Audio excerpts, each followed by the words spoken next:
We welcome viewers to the second of a four-part webinar series on career pathways.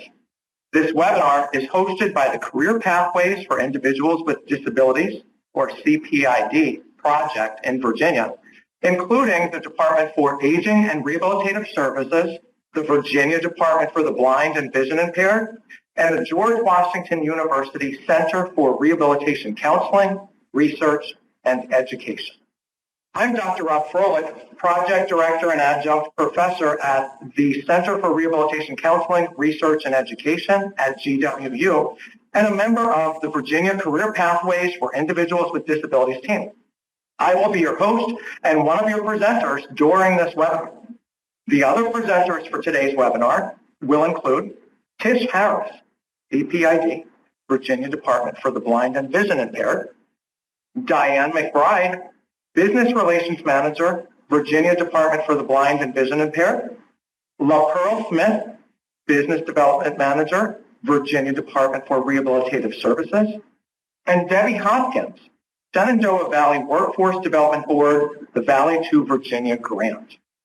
Because this is a recorded webinar, and there will not be an opportunity to ask questions live or through a chat box, we want to encourage viewers to reach out to any of the presenters with questions or comments after viewing the webinar.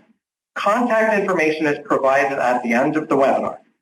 We have also included PowerPoint slides and a text-only version of this webinar on our website, bwcrcre.org. We encourage you to please complete the evaluation survey for this webinar, which can be accessed by clicking the evaluation link on the website. If you would like to obtain CRC credits, you will need to complete the evaluation after viewing the webinar. Finally, this webinar is closed captioned and a transcript will be available as well. Let's start with a brief description of what we hope listeners will gain from this webinar.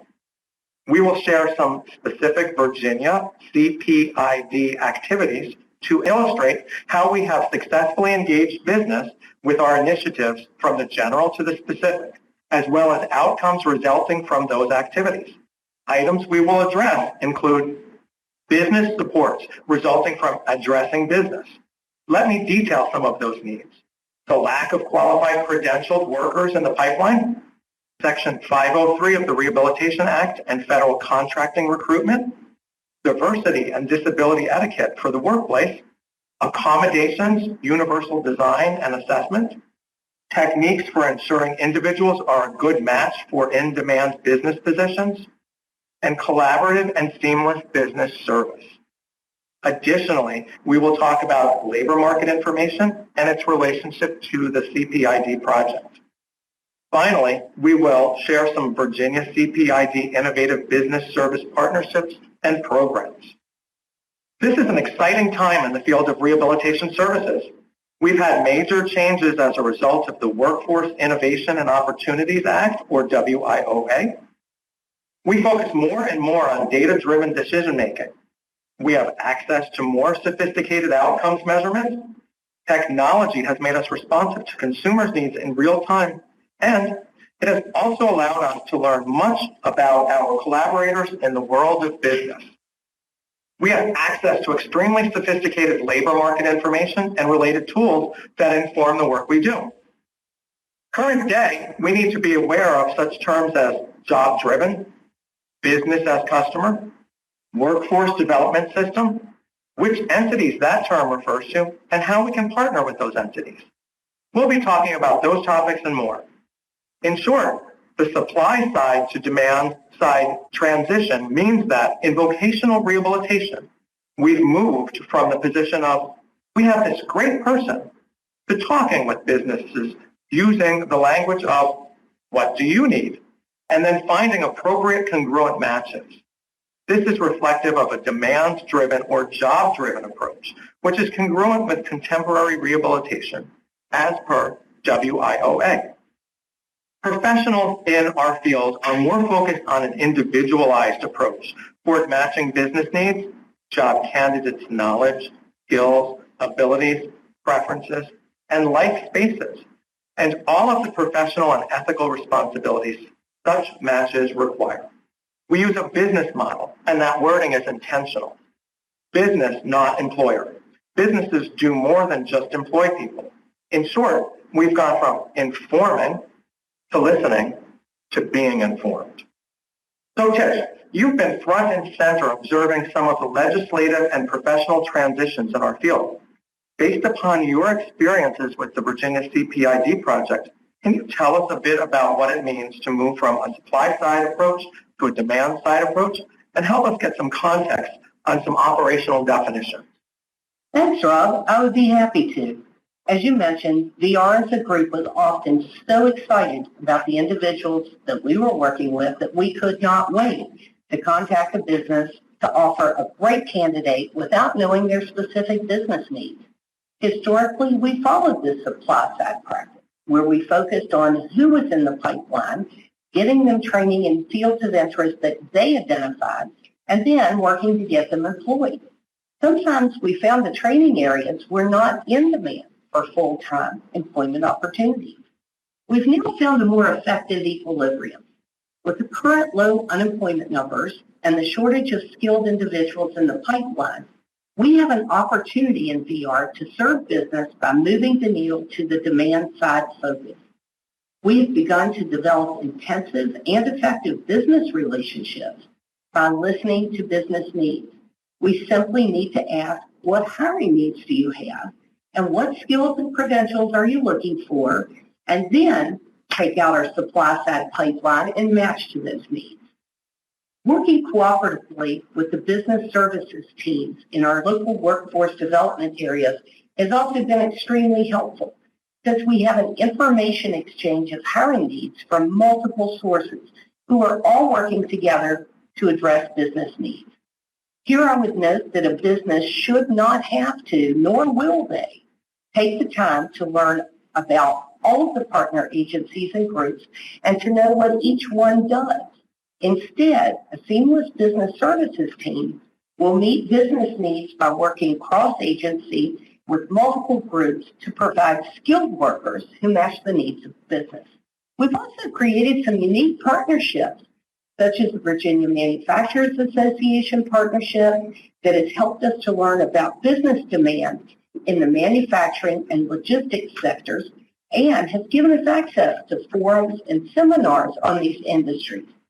That has been instrumental in helping us connect as well as understand and provide training and information to our counselors who are unfamiliar with these sectors. Of course, the overarching piece that I've not yet mentioned is that we use labor market information to create sector strategies to identify demand-driven industries and then to further drill down into career pathways with self-sustaining wages.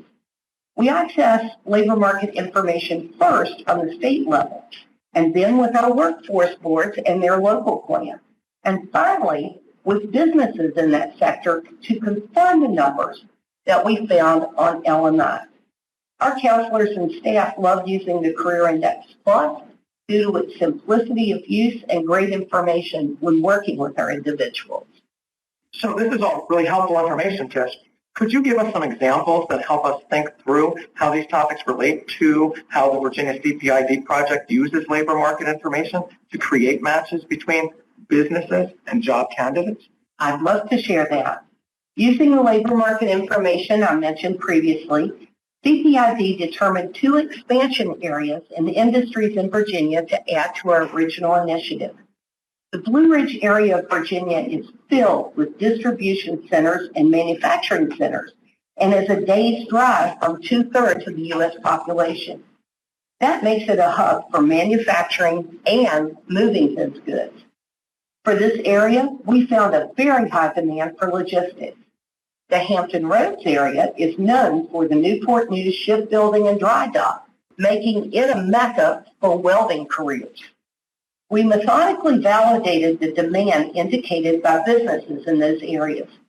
Knowing that food is always a plus to get people to come, we partnered with community colleges to invite businesses hiring within the sector of logistics or welding to a demand-side meeting for a lunch discussion, where we introduced the credentials we were considering for training. Here, an important note is that we invited operational staff from those businesses who were familiar with the jobs themselves and the skills needed, not human resources staff.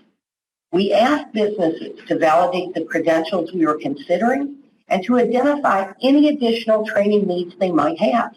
We were more than pleasantly surprised when all businesses who attended these meetings agreed that they valued the credentials, they would interview our training graduates when they were hiring, and they would pay more if graduates had earned credentials. So, Rob, I would finish by saying that our lessons learned included the best practices of having business give us real-time information on hiring needs, not just today, but projected needs over the next 1 to 5 years.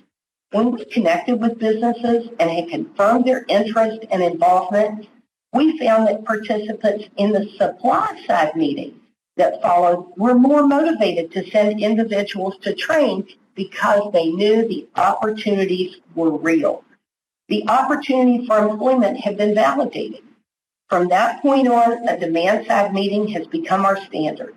If business does not want it, does not need it, or value it, it's not a good investment for us. So Tish, for those not familiar with Virginia, I think it's fair to say the regions, for instance, the coastal Tidewater region, the northern portion of the state, the mountainous southwestern region, and everywhere in between, have very different labor markets. How does the CPID project address those differing regional needs? As we looked at the huge demand for manufacturing and information technology workers, we realized that we did not have a ready pipeline of trained and credentialed individuals for these high-demand industry sectors. For manufacturing, we began working with the Wilson Workforce and Rehabilitation Center to support manufacturing technician training, which allowed students to leave their program with stackable industry-recognized credentials, including forklift, OSHA 10, career readiness certificates, manufacturing associate, and manufacturing technician 1. With IT, we found that not only our consumers, but also our counselors and staff found the myriad of IT pathways to be a complete mystery. We worked with partners to create some identifiable pathways for entry and mid-level. We shared career pathway maps and had industry experts speak to staff with information on opportunities and training and what credentials were needed to enter the field. We provided tours to overcome industry perceptions to 346 individuals so far. These were educational for our staff as well as the individuals we served. Most of our counselors had not seen manufacturing or IT work sites in action, and so tours offered them the opportunity to better serve their caseload. We have generations where parents tell their children, you have to go to college if you want a good job, which is not always a valid statement. It's interesting that no parent ever probably says, I want you to grow up and work in manufacturing. Most of our parents have a decades-old perception that manufacturing is hot, dirty, and low-skill, low-pay. Likewise, TV shows and movies have portrayed IT offices as plush, windowed offices as affluent. Tours allowed us to shatter these perceptions, and there was quite a look of surprise on the faces of people when they learned that manufacturing is now tech and robotics driven, and they're reminded that computers don't work in extreme heat, cold, or dirt. Likewise, the other surprise when our IT tours showed that cubicles and the team group approach of IT in smaller spaces that are windowless to reduce glare, people were shocked. We definitely had to turn around in thinking. We also knew that we had to look to the future to build this pipeline, which required some creative thinking. How do we get youth who are often told more often what they can't do than what they can to embrace manufacturing and IT? And how do we build their confidence to enter these fields? Our answer, academies to provide hands-on career exploration. We'll go into details on these later in the presentation, but I would add here that these were not only fun, they were also successful in reaching our goals of awareness and building the pipeline. Finally, we've looked to apprenticeships. I'll let our apprenticeship experts fill you in on those details. So we are fortunate to have Debbie Hopkins of the Shenandoah Valley Workforce Development Board and the Valley to Virginia grant. Debbie, there's another term, and Tish just mentioned it, that I've heard a good bit about and as it pertains to the Virginia CPID project, and that's apprenticeship. Could you share a bit of your knowledge on apprenticeships with us and tell us how that relates to your experiences with Virginia CPID? Thank you, Rob. I would be delighted. In 2015, our board received a $4 million American Apprenticeship Initiative grant, one of 46 awarded around the country. This D2V grant was part of a national effort, a high priority to expand inclusive apprenticeship as a proven method to reduce critical skills gaps and build a pipeline of qualified workers. With strong partner alliances, including the CPID grant team, we've been successful in creating apprenticeship career pathways for underrepresented populations, including individuals with disabilities. Before we discuss one example of these great pathways, I'd like to take a moment to review the apprenticeship model. Registered apprenticeship is a structured training program that captures the why and the how to learn to perform an occupation safely, proficiently, and exactly the way the business would like you to perform it. This program is then certified by the relevant agency in your state to meet federal and state government standards.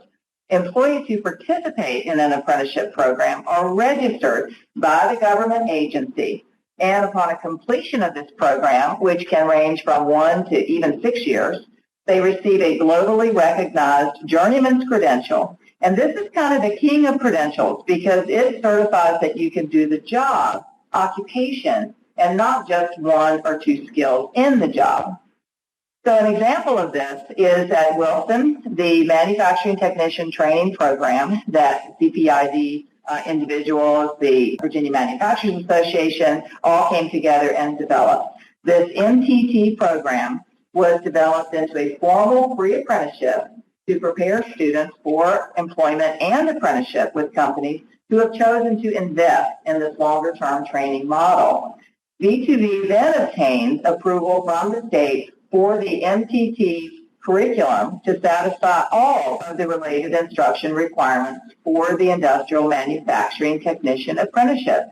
And this saves a lot of time and expense for the businesses who hire these students. Take a look at the model. You'll see that related instruction is the theory. OJT and mentorship is the how, with required mentors to show you how to do the job.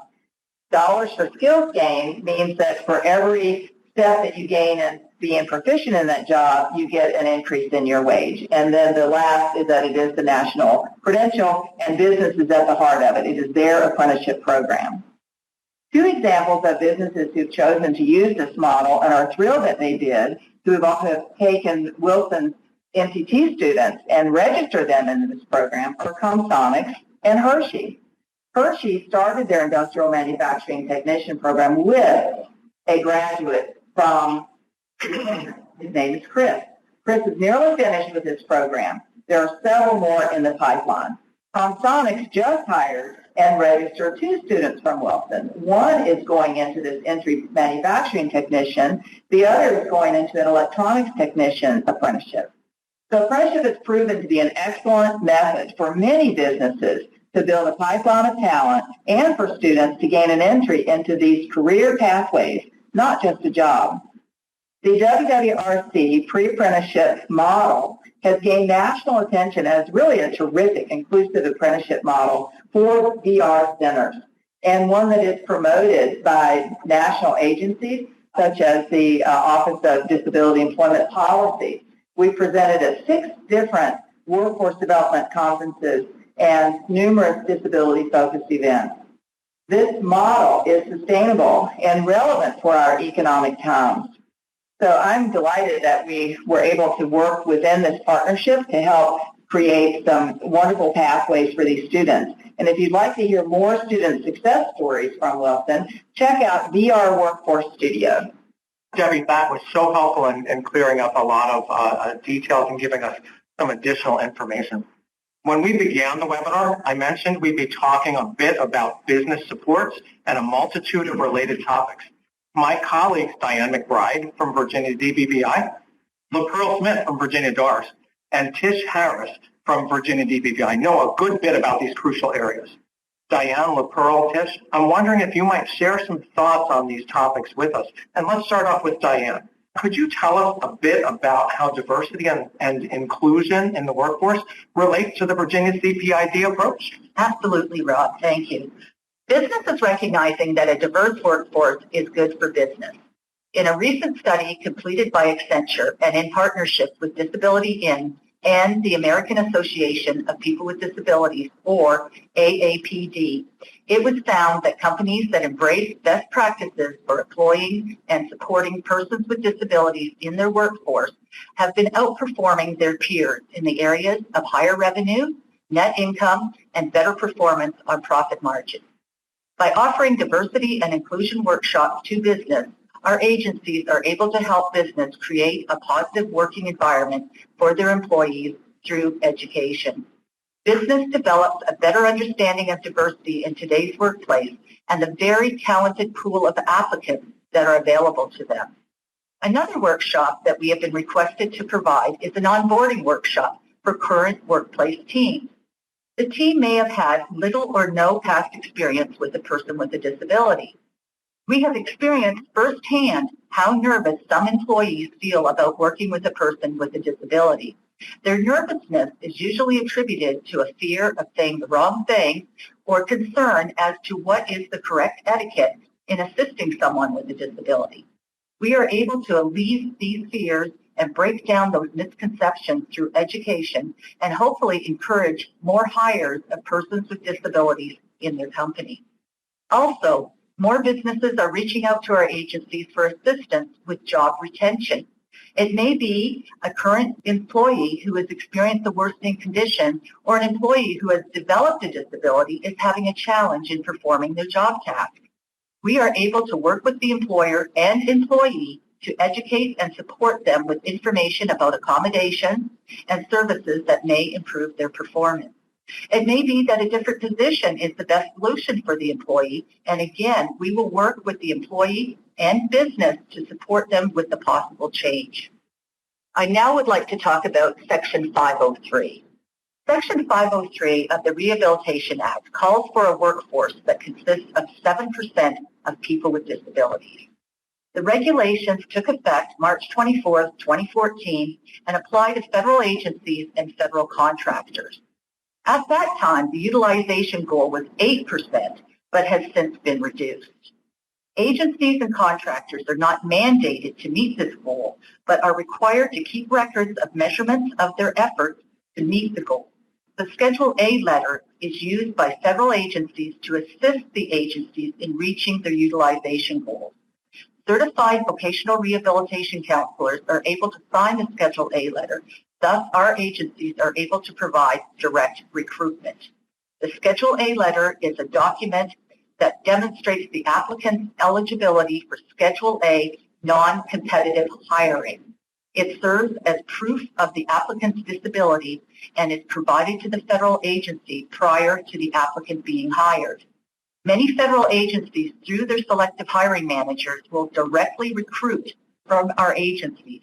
It allows the job seeker with a disability to directly apply without going through the federal recruitment site, USA Jobs. Agencies may ask for Schedule A applications before even posting for an open position, thus giving the person with a disability or a veteran an advantage. Federal agencies and contractors will also use diversity and inclusion workshops as well as hiring events to attain their measurement goals. Recently, and although they are not a federal agency, DC government has adopted Schedule A recruitment. Other county governments are considering doing the same. Thanks, Diane. Now, LaPearl, I understand that you know a great deal about accessibility of the workplace and accommodations. Would you mind sharing some of that knowledge and your CPID experiences with us? I'd be happy to, Rob. Thank you so much. One of the areas that has equaled the playing field for persons with disabilities in the workplace is accessibility and accommodations. Vocational rehabilitation agencies like Virginia Department for Aging and Rehabilitative Services and Virginia Department for Blind and Vision Impaired have staff whose sole purpose is to evaluate, make recommendations, design, and assist consumers with the tools and modifications needed to facilitate success in the workplace. Through the use of universal design, assistive technology, adaptive equipment, and workplace and home modifications, the percentage of persons with disabilities entering the workforce and maintaining success in their careers has dramatically increased.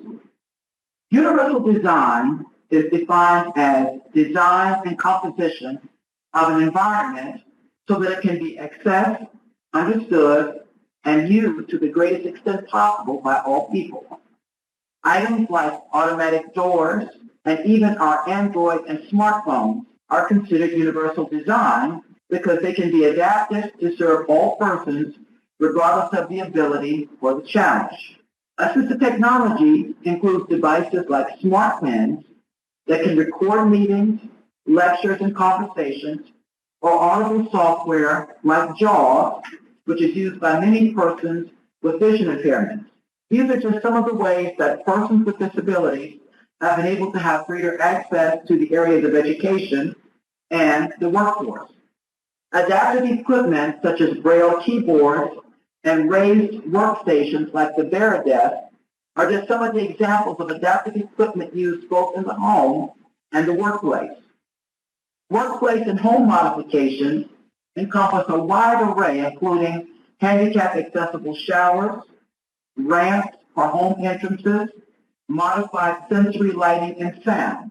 These are just some, to name a few, that have given persons with disabilities a greater edge and the ability to work successfully. I might add that our rehab teams have specifically designed gadgets and other items that our job seekers use that allow them to meet the job functions. All of these have created a win-win, not only for the employee, but for the companies who employ these candidates as well.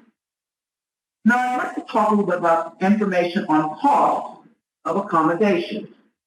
One of the common questions that human resource and business managers ask when we are presenting for engagement and employment of persons with disabilities is, how much does the accommodation cost? We take great pride in allaying fears by saying most accommodations cost little or nothing. Very rarely will an accommodation cost more than $1,000. And in most cases, the cost is under $500. And in many cases, costs nothing at all. What is even nicer is that candidates working with VR agencies like DARS and DDBI have the backing of these agencies to assist with providing these accommodations at no cost to the companies who hire these candidates. We have found that by engaging with businesses during our disability etiquette and engagement presentations, our agency-sponsored job fairs, business tours for our consumers and staff, as well as tours for businesses at our Wilson Workforce and Rehabilitation Center, along with inviting managers and business persons to present at our employment workshops, and the folks that make the hiring decisions are able to see firsthand the professionalism and abilities of our candidates and realize that there are many commonalities between them. Recently, the Assistive Technology and Rehabilitation team for DBBI and DARS gave a presentation to the Human Resources staff from Fairfax County government. This presentation included devices and equipment and created items that our rehab team have used to design for our consumers. The HR team was amazed at all that they saw, and they had the opportunity to hold, touch, and experience these items. This created an open door for us to work with the county HR in referring more of our candidates. I'm happy to add that one of our candidates from the Alexandria office was recently employed by the Fairfax County government. Thanks, Latrell. By the way, I want our listeners to know that our next webinar, webinar 3 of the series of 4, deals directly with accessibility and ways we've made the various pieces of the puzzle more accessible to our CPID participants. So stay tuned for that. Now, Diane, we mentioned the concept of filling gaps in the job seeker pipeline a few times today. Would you mind sharing some thoughts on that topic with us? I would love to, Rob. Quite often a participant will come to us with an unclear goal for employment. It may be that they are returning to the workforce after a long absence, or someone who recognizes that they cannot go back to the job that they were doing before developing a disability. An example would be someone who has recently lost their vision, and in their previous employment, they were employed as, say, a truck driver. By setting up a job shadow, informational interviews, and unpaid work experiences, the participant has the opportunity to explore different careers before making the decision upon which path they wish to take. We also encourage our college students to take part in paid internships that are offered by companies and federal agencies. By focusing on the interests of the job seeker and giving them the opportunity to explore career pathways, we are able to gear training to specific segments of business, such as information technology and advanced manufacturing.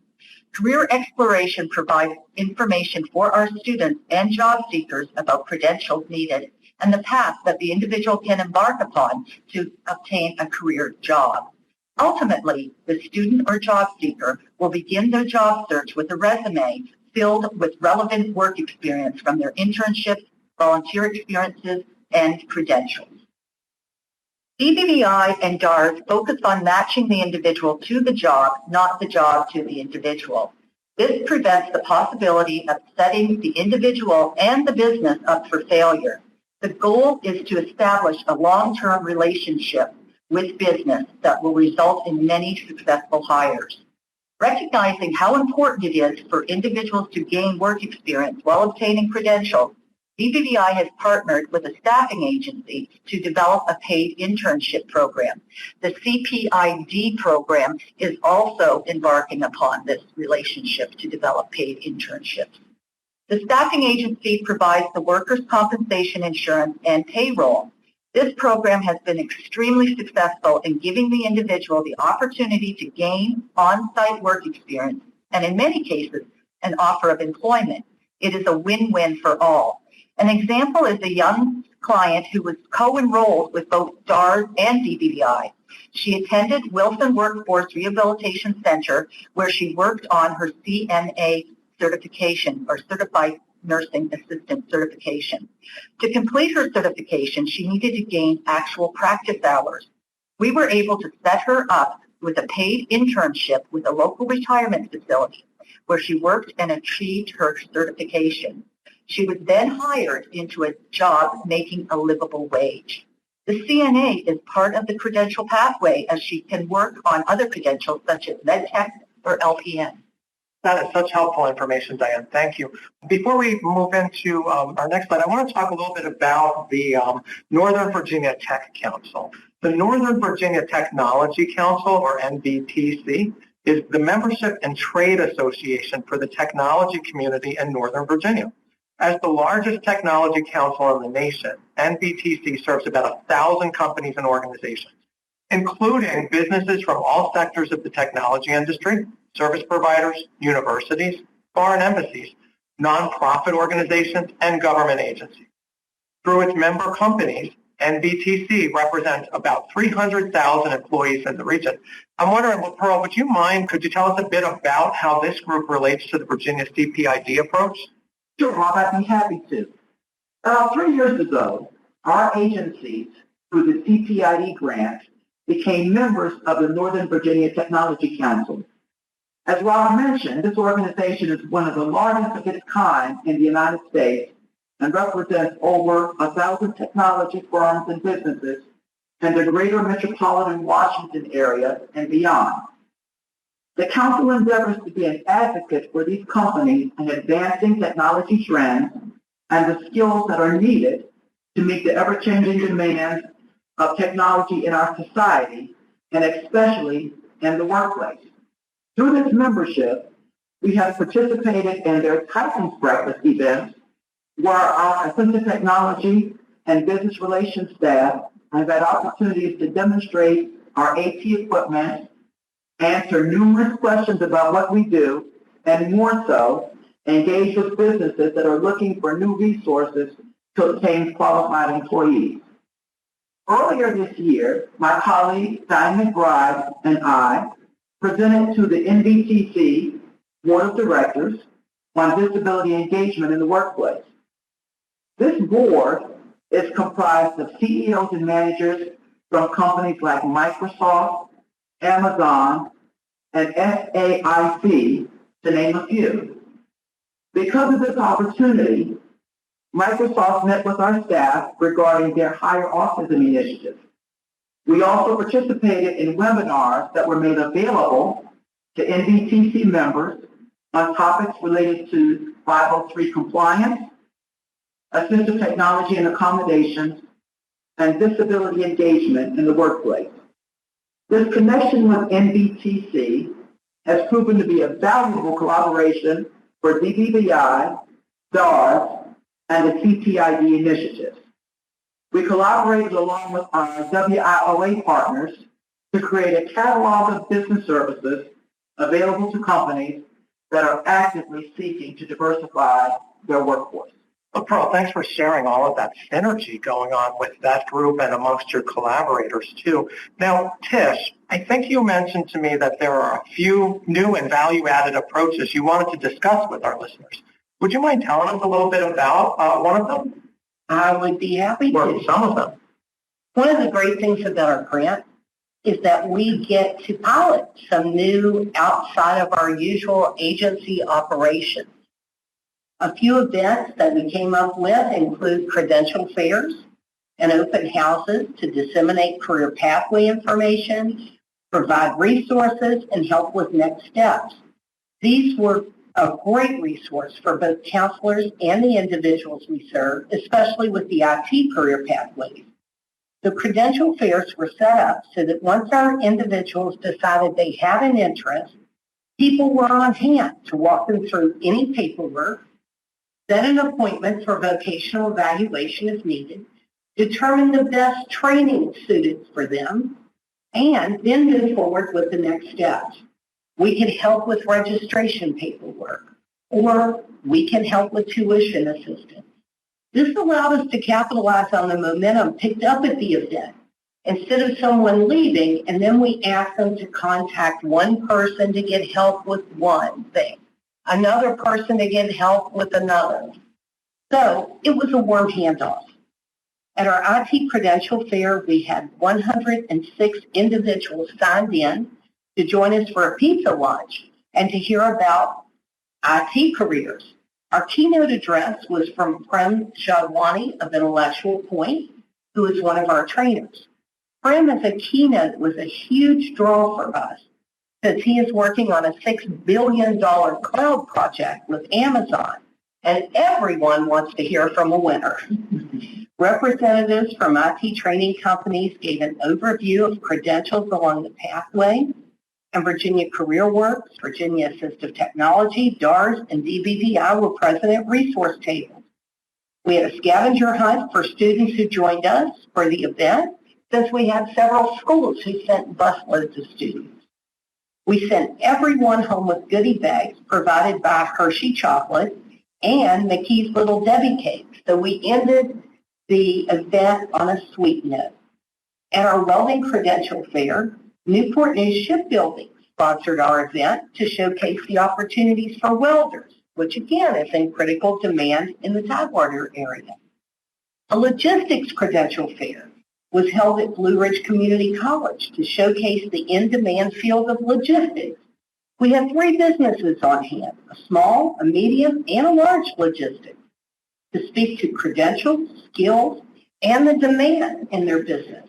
All 3 businesses, regardless of the size, agreed that the credential training was very attractive to them and would give a candidate the edge over any other candidate who applies. These open houses were just a phenomenal way to attract people, to get them to hear the information, and to get them to consider possible careers, as well as the training needed for those careers. We also wanted them to have everything they needed to take the next step to get started. Thanks to the open houses, we've had numerous individuals begin career training with credentials. So, Tish, another thing that you and I, well, another grouping of things that you and I talked about as value added kind of leads off with one of the initial activities we launched upon beginning the CPID project was to pull the workforce development partners, vocational rehabilitation, adult education, the workforce boards, community college representatives. We pulled them all together in regional groups. My colleagues and I worked on facilitating a professional development series amongst these professionals with two main objectives. First, we intended to introduce a common language for these partners to use when working with individuals who receive services concurrently from the partner entities. That common language was motivational interviewing. Motivational interviewing is a collaborative, goal-oriented style of communication with particular attention paid to the language of change. It is designed to strengthen personal motivation for and commitment to a specific goal by eliciting and exploring the person's own reasons for change within an atmosphere of acceptance and compassion. So through a series of in-person sessions followed up by a process of submission of recorded audio tapes reviewed for proficiency by our MI certified colleagues at GW, participants demonstrated proficiency on the various motivational interviewing techniques. In addition to the MI, we also focused the professional development seminars with labor market information and tools designed to allow participants to more fully understand the concepts of a career pathways approach. I mentioned there's a second main objective too. The second main objective was to enhance contact among the workforce development partners and to build or deepen connections and relationships among these systems. By doing so, we enhanced systems alignment and fostered greater understanding among the partner systems. Beyond that, in terms of learning opportunities for individuals, CPID has been working with students at Wilson Workforce Rehabilitation Center as well as others to create powerful resumes and to learn to answer questions in behavioral interviewing using the STAR method. We encourage students to take 4 to 5 memorable accomplishments with either their work, volunteering, or school, and to create stars for them. And STAR is an acronym that means S, situation, the situation in effect at the time, T, task, the task I was given, A, action, the action I took, and R, results, or the results I got. For example, one of the WWRC students used this approach as follows.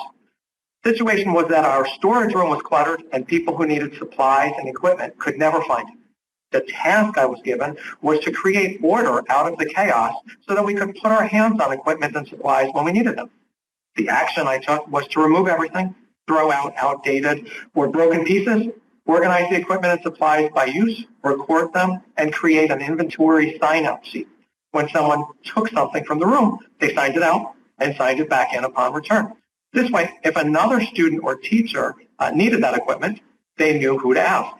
The result was that we now have order, we can find supplies, and we don't waste time looking through a junky room trying to find what we need.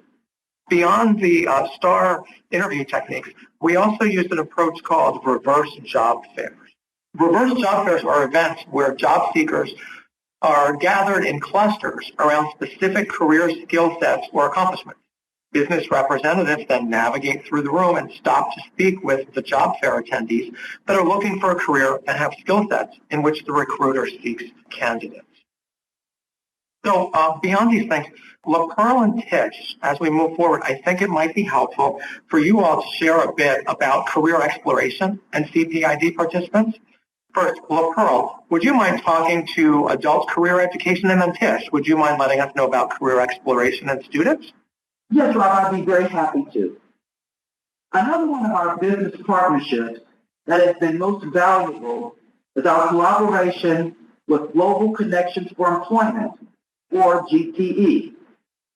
Their Northern Virginia location focuses primarily on information technology training that leads to certifications in business analysis, software testing, and business information systems.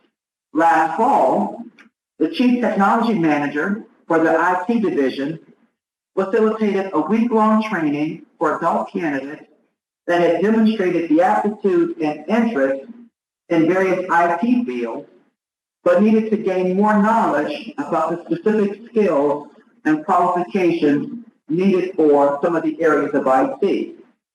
The week-long training included hardware and computer networking, software applications, data management and data science, and culminated in cybersecurity analysis.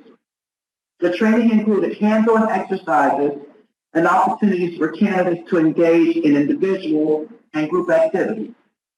At the intro to IT, the instructor also gave an assessment to each candidate to determine if the person had the aptitude to continue on with specific certification programs leading to IT certifications. The instructor did a masterful job in working with a diverse group of candidates with varying disabilities, and he was able to keep the class engaged and interested throughout the week. The exposure gave opportunities for candidates to make informed choices regarding careers in the IT field and the specific skills that are needed. I also want to add that this partnership with GCE has led to successful employment for many of our candidates through their information technology training program. I'd also like to talk a little bit about career exploration for students. Earlier, I spoke to building the pipeline for the future.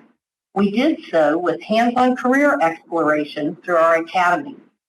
Our youth career explorations included a number of different opportunities, from one-day healthcare pathways overview to welding, coding, cyber analyst, manufacturing, and robotics academy.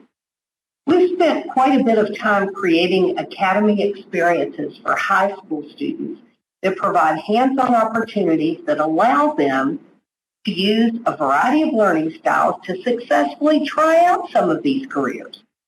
We found that often our students either cannot or will not access CPID programs at their high schools, either due to lack of time in the school day or to low confidence in success. I'd like to share our experience with our Robotics Academy with you as an example of the power of hands-on career exploration. I was tasked with coming up with a fully accessible, high-quality residential academy that would allow our students with disabilities access to curriculum that was already embraced by the Virginia Department of Education for their summer IT camps. Thankfully, we found a great partner in Dr. Chuck Gardner with the National Integrated Cyber Education and Research Center, or NICER. Dr. Gardner took the curriculum that was used in the summer camps that he created for the Department of Ed, made it non-visual and fully accessible, and embedded STEM instruction into the program. Our students were learning to code, building a bot from the box, and then calculating the speed of light and sound to add accessories on so that the bot performed multiple functions. Students even went out on their own one evening to research how to code music notes. And when we got to the classroom the next morning, their bots treated us to a song as we entered. We've had 2 cohorts of the Robotics Academy, with a third happening this summer. I'd like to mention a few of the other academies that we've done successfully. Welding and 3D printing were presented in partnership with community colleges, where each student took home something they created. CNC machining was presented in conjunction with the Technical Center. The Water Filtration Academy, where students converted solar to drive a water filtration system. They created a process to clean and bottle water, and that one was presented with Wilson Workforce and Rehabilitation Center to develop an interest in manufacturing. Are these academies worth the time, the money, and the energy? Yes, absolutely. Follow up on our robotics participants from the first cohort in 2017 show that 90% of students who attended our Robotics Academy have accessed a career pathway through credential training, 2 or 4 year college, or by going directly into employment. Hands-on career exploration increases confidence and allows our youth to make informed choices. With a younger cohort in 2018, I have to wait a little bit longer for some to determine their pathways. But at this point in time, our conversion rate with them is at 81%, yes, less than a year later. So in case I still haven't convinced you yet, I want to finish up by reading an email from one of our robotics students. Hey Tish, I'm sorry I haven't gotten back to you yet. I've been busy lately. I now have a job. I also have a car and an apartment.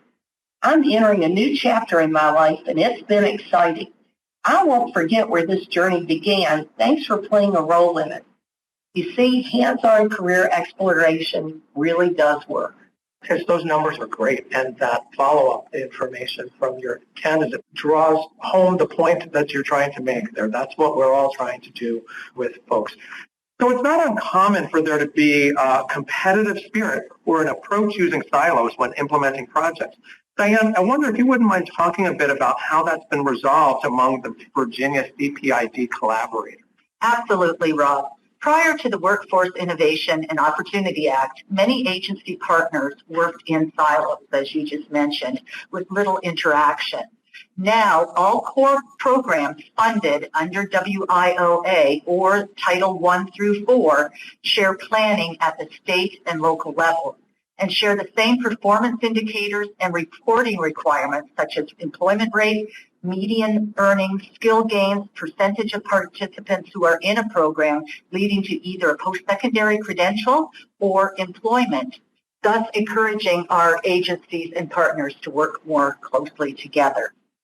Our agencies advocate for all individuals with disabilities, not just our own participants, by collaborating on opportunities with business on initiatives that will benefit all. Partners work together to ensure that the needs of the individual are being met by referrals to other agencies or partners for co-enrollment. It may be that we identify that a participant is a veteran and would benefit from the Virginia Employment Commission's veteran representative as well as DBVI services or DAR services. This ensures that partners are able to tap into all resources needed and available for the job seeker to be successful. One of the greatest partnerships that we have developed in recent years is that between our two agencies, DARS and DBVI. DARS hosts a very successful federal job club in their Alexandria office, where many job seekers have been hired into career jobs with the federal government and business. DBVI job seekers are also able to attend this job club and have benefited from securing jobs with agencies such as Department of Labor, Department of Transportation, and Department of Homeland Security, just to name a few. We talked about the success of our involvement in the Northern Virginia Tech Council events, which has certainly been beneficial to our individuals. Sharing our knowledge about assistive technology with agencies and business has led to hiring managers and HR professionals feeling more confident about hiring a person with a disability. Along with community partners, our agencies participate in a number of workforce boards, employer solution teams, or business services teams across Northern Virginia and the state. Partners meet monthly to share information about employment in the region, employment activities being held, such as hiring events and workforce data.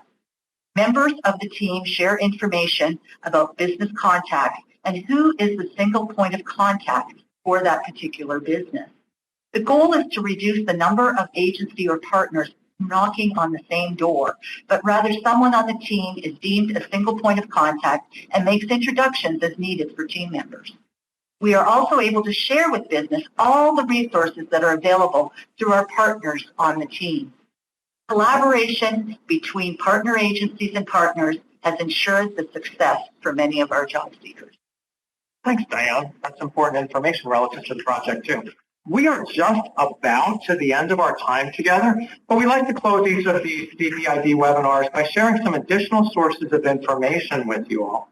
We talked about a great many topics today and wanted to share some resources with you all in case you want to learn a little bit more about those topics. We've included some web links that may help you find more valuable information. Slide 28 contains links to the WinTech site, a national TA center to assist state VR agencies and their partners on implementing WIOA. A link to the Virginia Career Pathways for Individuals with Disabilities website, and the Career Index website, the tool that we mentioned relative to labor market information and all sorts of other helpful information as well. Slide 30 contains links to the WinTech Career Pathways Community of Practice, the Lead Center's Inclusive Career Pathways Desktop Guide, and the Department of Labor Career Pathways Toolkit. Slide 31 includes links to the Career Pathways Joint Federal Agency Letter, the Links Career Pathways Checklist, some day-in-the-life video resources, and additional links resources on career pathways. And then finally, slide 32 includes the resources Debbie Hopkins referred to as she presented on the topic of apprenticeships. First is a link to the VR Workforce Studio podcasts, including Success Story. These resources also include the U.S. Department of Labor Policy and Technical Assistance resources, a link to apprenticeship.gov and all the resources available there, Jobs for the Future nonprofit resources, and a link to the Society for Human Resource Management article that Debbie mentioned as well. Finally, slide 33 contains contact information for all of today's presenters, and this information will be posted on the event website redundantly immediately below the webinar as well. I want to thank you for carving out some time to hear about the Virginia CPID project and a demand-side approach. We hope we provided some information that will be useful to you as you carry out your work targeted toward meeting the employment-related needs of individuals with disabilities. As we noted, please feel free to contact any of the presenters if you have any questions.